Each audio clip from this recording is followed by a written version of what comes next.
मित्रों, कल हमने अक्षांश के बारे में पढ़ा था। आज हम अब देशांतर के बारे में पढ़ेंगे। ठीक उसी प्रकार जिस प्रकार आपने अक्षांश को समझा है, देशांतर को समझने का प्रयास कीजिए। ठीक मैं वैसा ही चित्र बनाऊंगा कल जैसा। पृथ्वी वही गोल है। गोल पृथ्वी के मध्य का भाग यानी केंद्र, जहां से हम अक्षांश देखते थे, वहीं से अब हम देशांतरों को देखेंगे। समझने का प्रयास कीजिएगा। देशांतरों का अध्ययन करने के लिए सबसे पहले क्योंकि पृथ्वी गोल है, पृथ्वी का केंद्र मध्य में, अब इस केंद्र को आधार मानकर परिधि पर यानी कि ऊपर की ओर परिधि पर एक केंद्रीय देशांतर की परिकल्पना की गई, जिसे हम 0 डिग्री देशांतर भी कह सकते हैं। 0 डिग्री देशांतर को केंद्रीय देशांतर भी कहा जा सकता है, या इसे केंद्रीय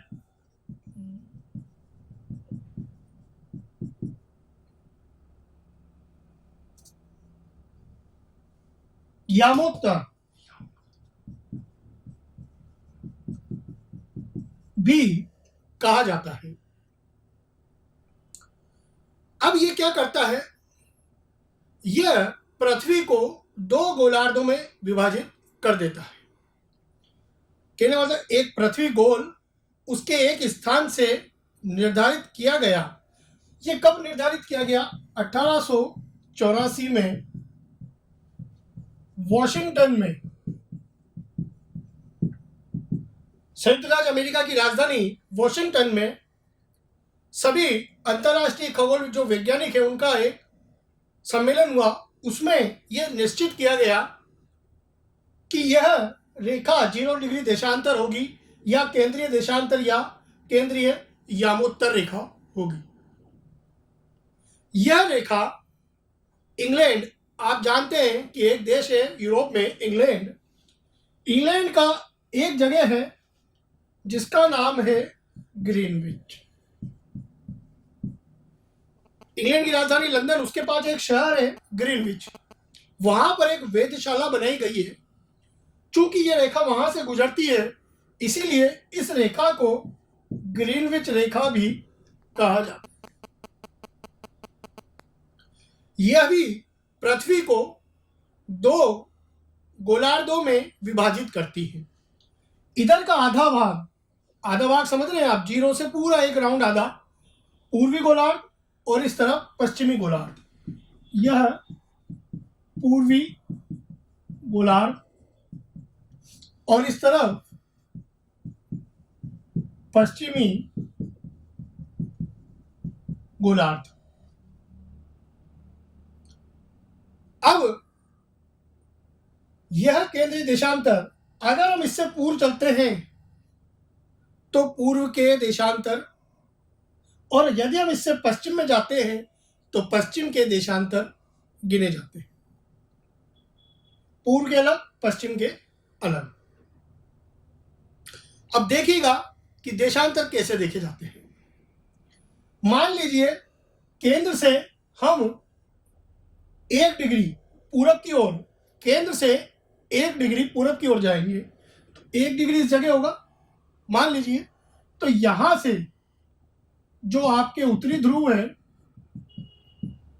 और यहां जहां दक्षिणी ध्रुव भी है, इसको मिलाने वाली रेखा 1 डिग्री देशांतर। ठीक इसके बाद 2 डिग्री देशांतर, 3 डिग्री देशांतर, और इस प्रकार आगे बढ़ते जाएंगे तो जो पूरा पीछे तक राउंड होगा वो होगा लगभग 180 डिग्री। ठीक इसी प्रकार यदि हम पश्चिम में जाते हैं 1 डिग्री 2 डिग्री इस प्रकार से, तो यह भी पूरा 180 डिग्री होगा। अब हम यहां ये देखेंगे कि कुल देशांतर कितने होते हैं। यदि हम बात करें पृथ्वी या ग्लोब पर कुल देशांतर, तो कुल देशांतर आप गिनिएगा कि एक देशांतर कोण बनता है 0 डिग्री वाला, यानी 1। अब यदि आप पूरब से जाएं और पश्चिम से जाएं तो पीछे जाने पर 180 डिग्री वाला देशांतर दोनों गोलार्धों में उभयनिष्ठ होगा। रेखा तो एक ही हो गई। तो देशांतर कुल कितने हुए पृथ्वी पर? एक देशांतर 0 डिग्री वाला, एक देशांतर 180 डिग्री वाला, 2 देशांतर तो यह हो गए। अब जब आप 1 डिग्री से जाते हैं पीछे तक तो आप 179 डिग्री पूर्वी देशांतर तक जा सकते हैं। ठीक इसी प्रकार 179 डिग्री पश्चिमी देशांतर तक आप जा सकते हैं। तो कुल कितने हुए? 179 पूरब के, 179 पश्चिम के, तो कुल हो गए ये 360। तो यदि आपसे पूछा जाए कि पृथ्वी पर कुल देशांतर कितने हैं या देशांतर कोण कितने हैं, तो 360। देशांतर की परिभाषा उसी प्रकार से होगी जिस प्रकार से अक्षांश की थी, कि पृथ्वी के केंद्र से पूर्व या पश्चिम दिशा के सापेक्ष कोणीय स्थिति देशांतर के द्वारा व्यक्त की जाती है। और देशांतर कोण को प्रदर्शित करने वाली रेखा देशांतर रेखा होती है या देशांतर रेखा कहलाती है। मैं यहां पर ठीक से परिभाषा भी लिख देता हूं और आपको ये एक बार फिर से समझा भी दूंगा।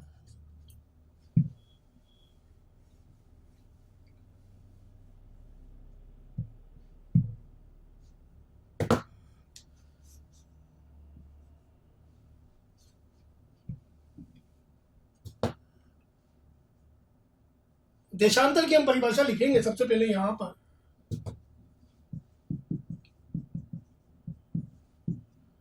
पृथ्वी के केंद्र से पूर्व व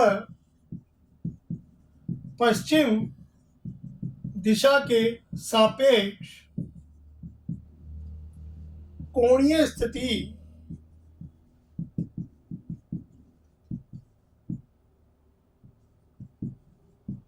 देशांतर के द्वारा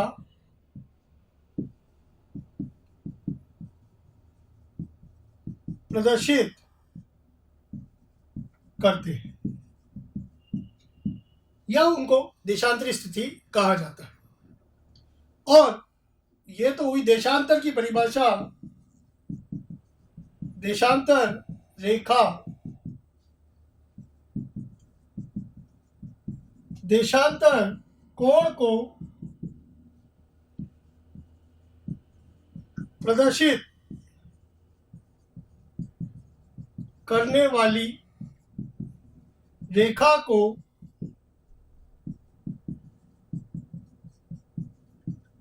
देशांतर रेखा कहा जाता है। आशा आपको बात समझ में आएगी। ये 2 परिभाषा है, इसका आप एक शॉट ले सकते हैं। अब इसके बाद जो मैंने आपको एक बार गिनती करके बताई, मैं फिर से एक बार गिनती आपको करके बताता हूं। यहां पर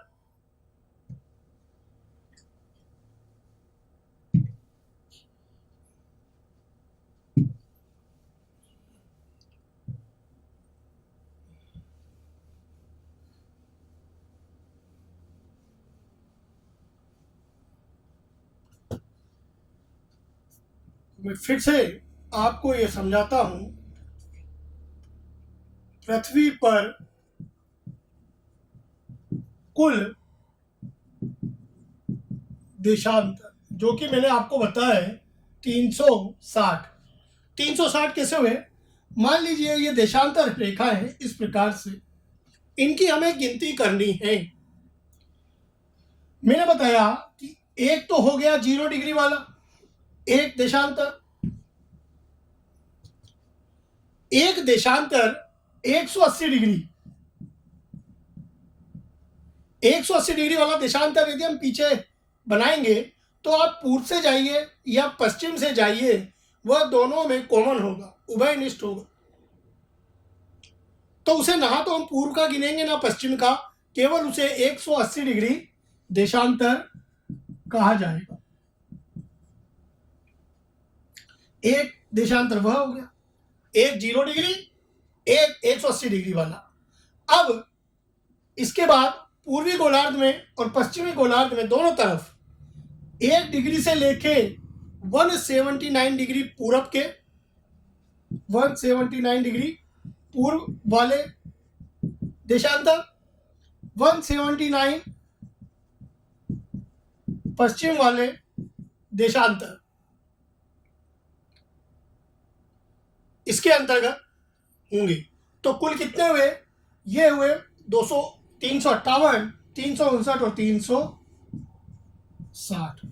तो पृथ्वी पर कुल देशांतर कितने हुए या देशांतर कोण कितने हुए? 360, इसलिए मैंने यहां लिखा 360। अब इन्हीं देशांतर कोण को आधार मानकर खींची जाने वाली देशांतर रेखा होती है। तो पृथ्वी पर कुल देशांतर रेखाएं, चूंकि ये सभी देशांतर रेखाओं के रूप में भी विद्यमान है, यहां कोई ध्रुव नहीं है पूर्व या पश्चिम में। तो पूर्व या पश्चिम में कोई ध्रुव नहीं है। जैसे अक्षांश पढ़ते समय हमें दक्षिण में ध्रुव मिला, उत्तर में ध्रुव था, परंतु यहां कोई पूर्व या पश्चिम में ध्रुव नहीं है। इस कारण ये सभी देशांतर रेखाओं के रूप में बना सकते हैं। तो देशांतर रेखाएं भी कितनी? 360 ही होंगी। यहां पर इनमें कोई अंतर नहीं होगा। यह मैंने इनकी गिनती आपको करके बताई है। जितने कोण उतनी ही रेखाएं यहां पर विद्यमान होंगी। आप चाहे तो इसे प्रायोगिक रूप से भी कर सकते हैं। घर में सामान्य से एक बड़ी गेंद लेकर आप उस पर देशांतर बनाकर भी अध्ययन कर सकते हैं, या आपके घर में ही एक बड़ी बॉल या बड़ी फुटबॉल लेकर आप प्रायोगिक रूप से इसे कर सकते हैं। आशा है आपको ये 2 लाइन समझ में आई होगी। आप एक बार इसको और समझने का प्रयास कीजिएगा। अब हम यहां देखेंगे कि देशांतर रेखाओं की विशेषता क्या होती है। जैसे हमने कल अक्षांश रेखाओं की विशेषताएं देखी, आज हम देशांतर रेखाओं की विशेषताएं यहां देखेंगे। मैं एक बार नया चित्र यहां बना देता हूं।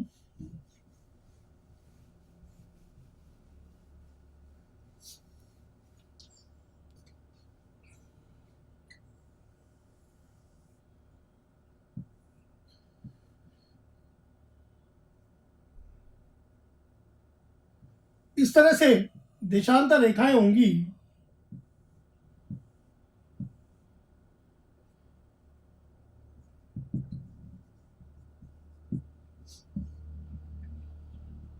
जीरो डिग्री दक्षिणी ध्रुव, ये वाला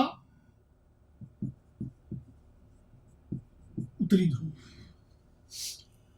सबसे पहली विशेषता यहां हम लिखेंगे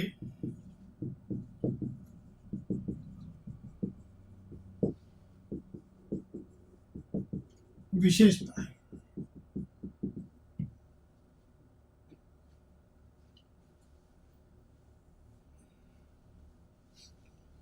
देशांतर रेखाओं की विशेषता है ठीक उसी प्रकार जैसे हमने अक्षांश की समझी थी।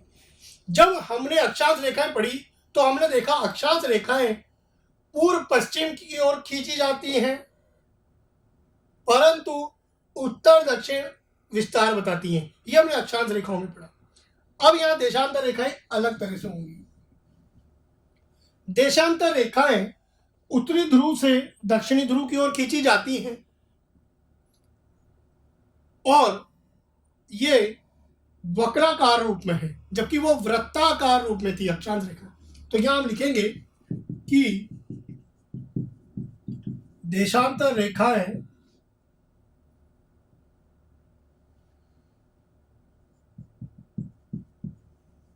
उत्तरी ध्रुव से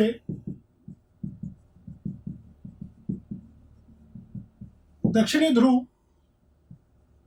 की ओर खींची जाती है। दूसरा बिंदु, परंतु ये पूर्व पश्चिम स्थिति या विस्तार को बताती हैं। ये रेखाएं पूर्व पश्चिम स्थिति या विस्तार को बताती है। विस्तार पूर्व पश्चिम की ओर बताती है। खींची उत्तरी ध्रुव से दक्षिण ध्रुव की ओर जा रही है, परंतु विस्तार पूर्व पश्चिम दिशा के सापेक्ष बता रही है। अब वहां पे अक्षांश जो था वो पूर्ण रूप से एक वृत्त था, या उसे मानचित्र में बनाए तो एक सीधी रेखा के रूप में था, एक दूसरे के समांतर था। परंतु यहां पर ये सभी रेखाएं एक तो वक्राकार और अर्धवृत्त के रूप में है। ये रेखाएं जो देशांतर रेखाएं हैं या तो वक्राकार रूप में है या अर्धवृत्त के रूप में है। तो एक बिंदु ये हो गया।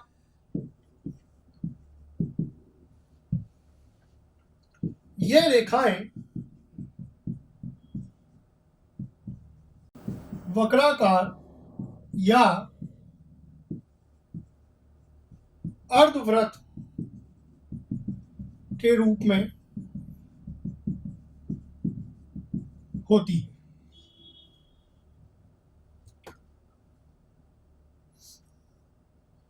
चूंकि अक्षांश रेखाएं एक दूसरे के समांतर थी, परंतु ये रेखाएं एक दूसरे के समांतर नहीं है, क्योंकि ये रेखाएं एक दूसरे को ध्रुवों पे मिलती हैं या काटती हैं। तो ये अगला बिंदु होगा। ये रेखाएं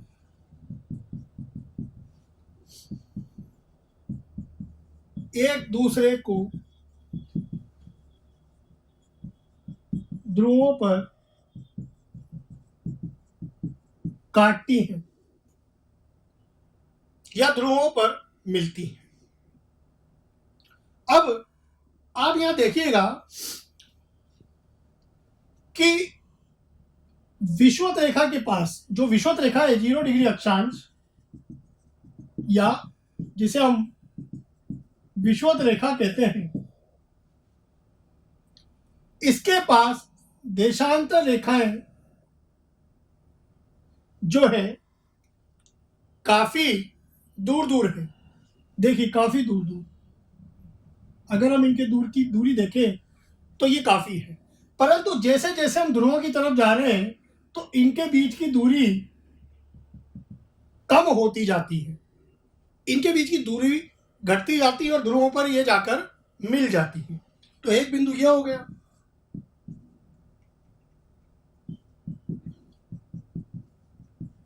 देशांतर रेखाएं देशांतर रेखाओं के बीच की दूरी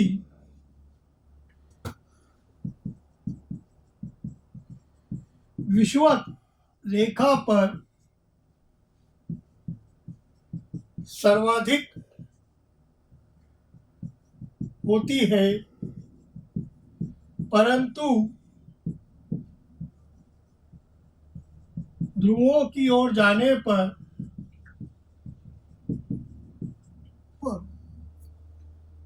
इनके बीच की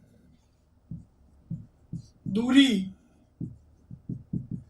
कम होती जाती है। इनके बीच की दूरी कम होती जाती है। ध्रुवों के पास में ये बिल्कुल और ध्रुवों पे जाकर बिल्कुल मिल जाती है। आशा आपको बात समझ में आई होगी। आप चाहें तो एक स्क्रीनशॉट ले सकते हैं। इसके पश्चात अब हम आगे देखते हैं इसकी और विशेषताएं।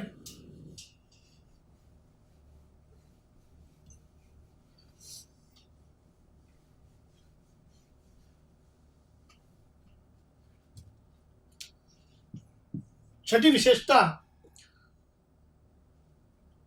दो देशांतरों के बीच, यानी मान लीजिए ये और ये ले लें हम, दो देशांतर, इनके बीच की दूरी धरातल पर लगभग 111 किलोमीटर होती है। यही बात अक्षांशों पर भी हमने बताई थी। दो देशांतरों के मध्य धरातल में दूरी लगभग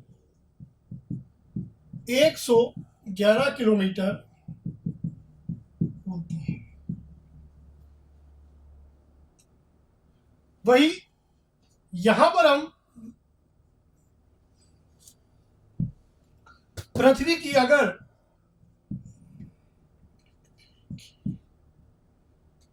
विषुवतीय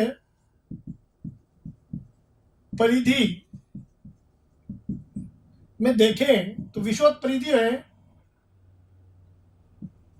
40,075 किलोमीटर के लगभग, और इसमें लगभग हम अगर भाग देंगे 360 का तो लगभग इतना आना चाहिए।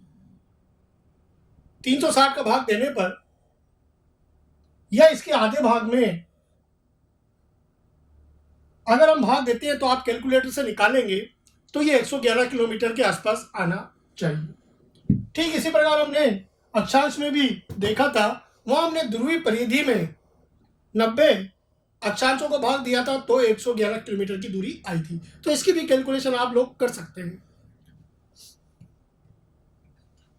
अगली विशेषता, दो देशांतरों के बीच छोटे छोटे भागों को विभाजित किया गया।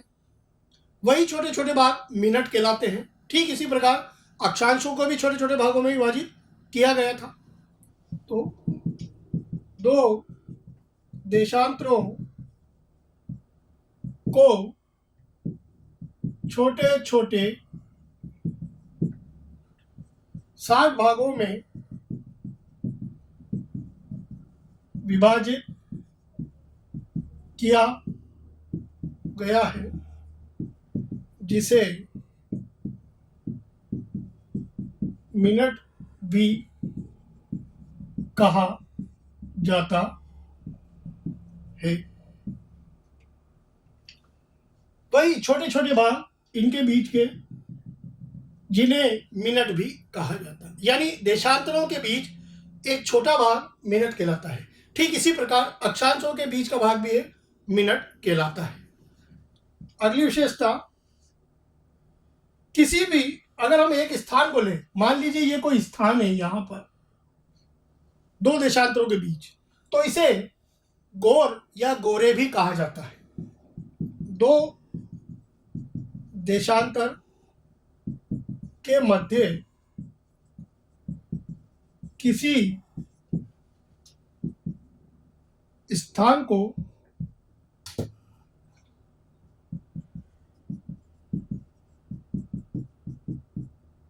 गोर या गोरे भी कहा जाता है। कोई भी एक स्थान आप ले लीजिए, कहीं पे भी उसको कोई भी एक स्थान सामान्य भाषा में उसे गोर या गोरे भी कहा जाता है। अब बात यह है कि देशांतरों का उपयोग क्या है।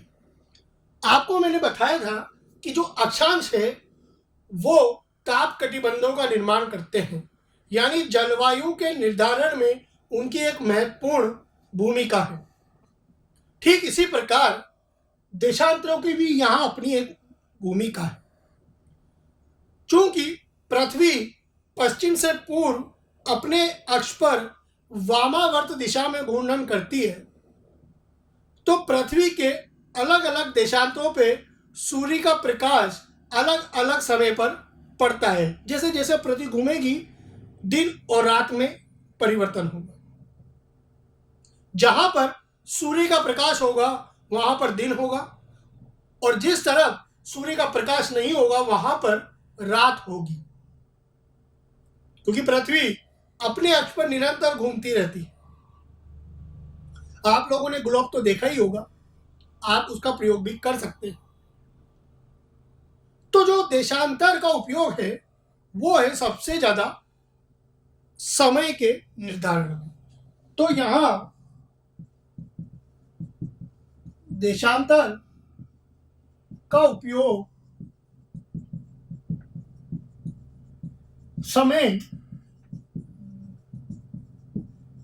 निर्धारण में किया जाता है। समय के निर्धारण कैसे करते हैं वो भी मैं आपको बाद में समझाऊंगा। ये कुछ विशेषताएं देशांतर रेखाओं की, आप इसका एक शॉट ले सकते हैं। एक बात और मित्रों, कि जो चीज मैं यहां बोल रहा हूं या समझ आ रहा हूं वो आप एक रजिस्टर में नोट भी कर सकते हैं, लिख भी सकते हैं उन भाषाओं को जो मैं बोल रहा हूं। इससे आपको समझने में और आसानी होगी, क्योंकि बहुत सारी चीजें हैं जो कभी हम यहां नहीं लिख पाते हैं। यदि आपको एक एक चीज सही से समझनी है तो मेरी कही गई बातों को आप नोट जरूर कीजिएगा। आशा है कि अभी तक आपको ये बात समझ में आई होगी। अब हम यहाँ ये देखेंगे कि अक्षांश और देशांतर किस प्रकार से स्थिति को व्यक्त करते हैं और देशांतर किस प्रकार समय का निर्धारण करते हैं। तो पहले हम स्थिति ज्ञात करेंगे, उसे आप समझने का प्रयास कीजिएगा।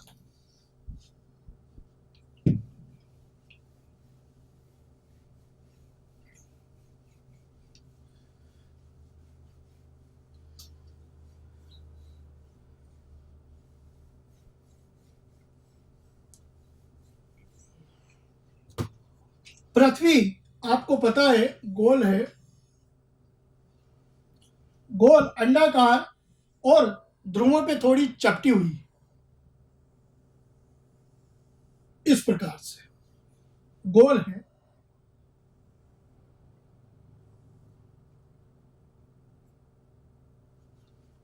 ध्रुवों पे थोड़ी चपटी हुई, थोड़ी अंडाकार आकृति में।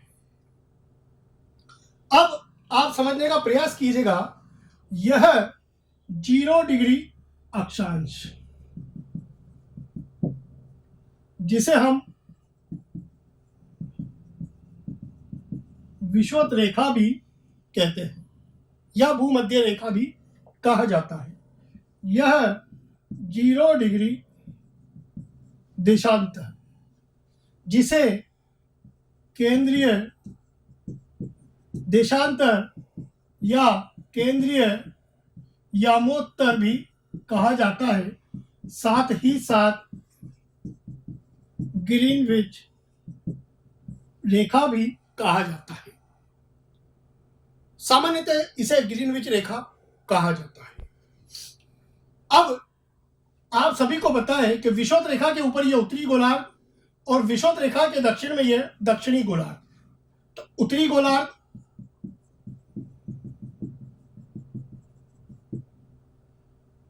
इस प्रकार, ये वाला दक्षिणी गोलार्ध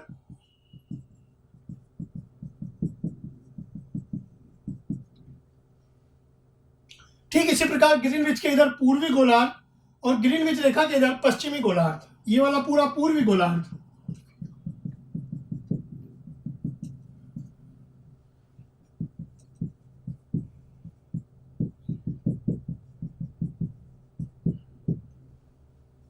अब यहां हम देखते हैं कि अक्षांश देशांतर किस प्रकार देखे जाते हैं। मान लीजिए यह भारत है,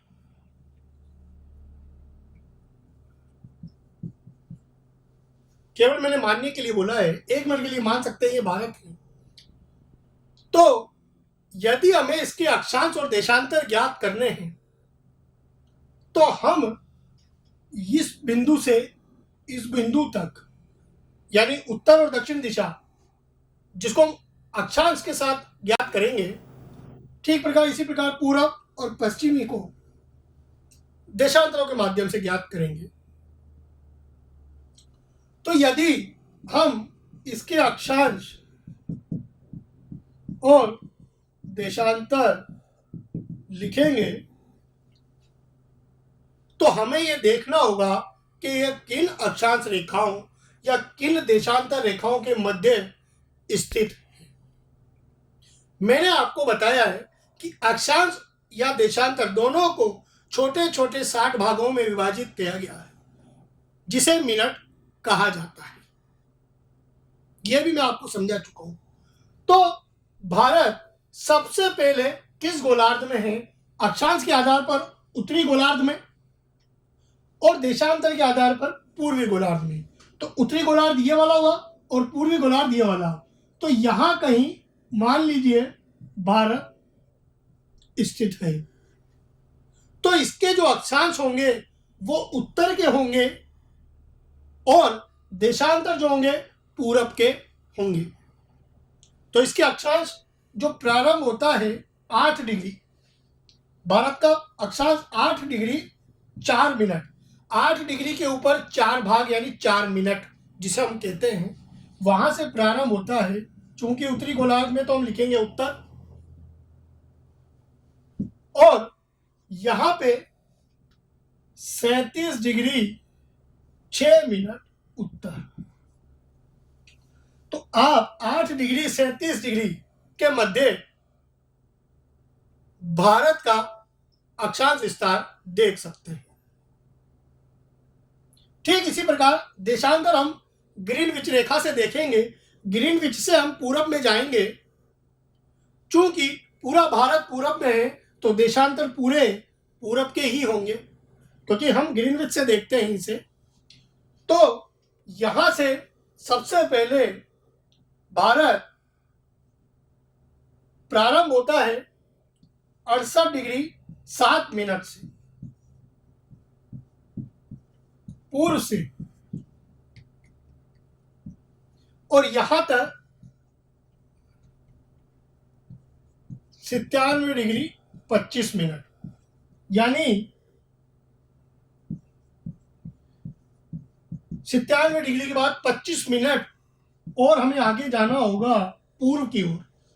तो ये अक्षांश और देशांतर स्थिति हम ज्ञात इस प्रकार करते हैं।